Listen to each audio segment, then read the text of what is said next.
দেখতে পাচ্ছ আমাদের খাওয়ার আইটেম কি ছিল তোমাদের দেখিয়ে দিলাম। কিচ্ছু ছিল না গো তেমন।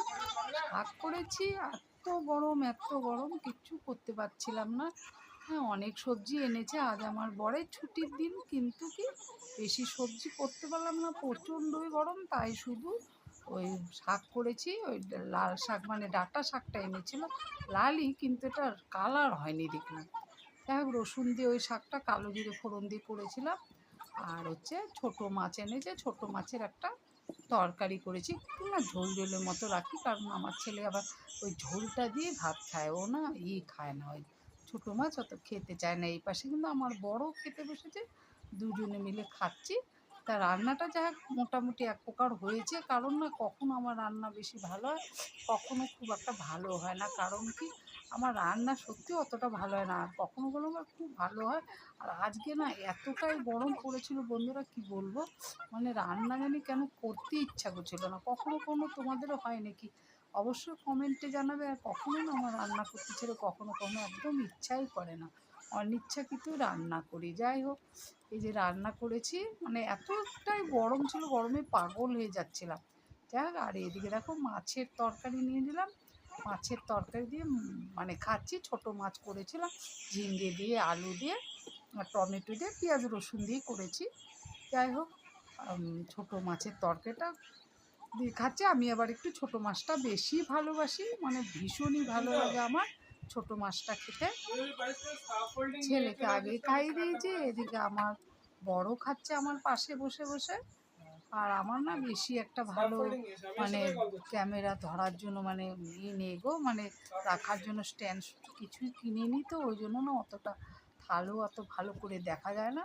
তা আমি এমনি ভিডিও বানাই, যদি তোমরা যে দেখো, যদি ভালো লাগে তো অবশ্যই তোমরা আমাকে একটা লাইক করো, কমেন্ট করো। আমি কি কি খেলাম অবশ্যই বললাম, তোমাদের ভালো লাগে নাকি এগুলো খাও গরমের মধ্যে।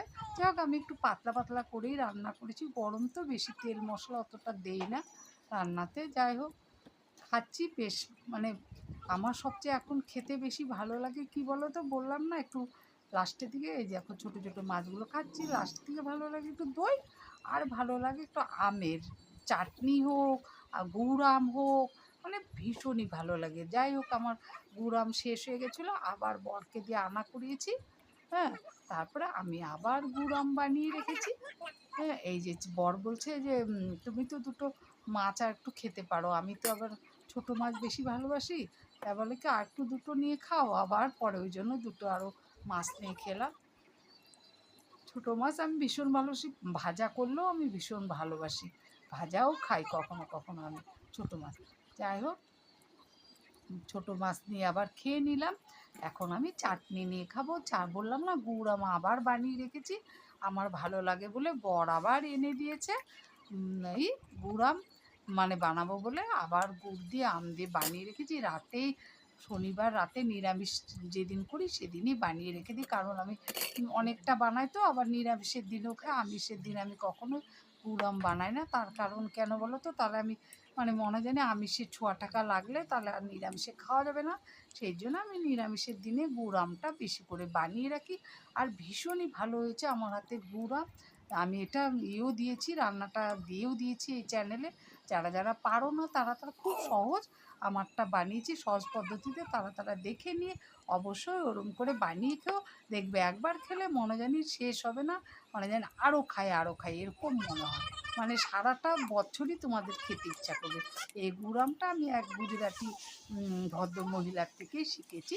ভীষণই সুন্দর, ভীষণই ভালো, আমার তো ভীষণই ভালো লাগে। আর আটি কে কে ভালোবাসো, আমি কিন্তু গুড় আম করলেও আটি কখনো ফেলি না, আটিগুলো দিয়ে দিই, কারণ রোজ রোজ আমি আটি চেটে খাই।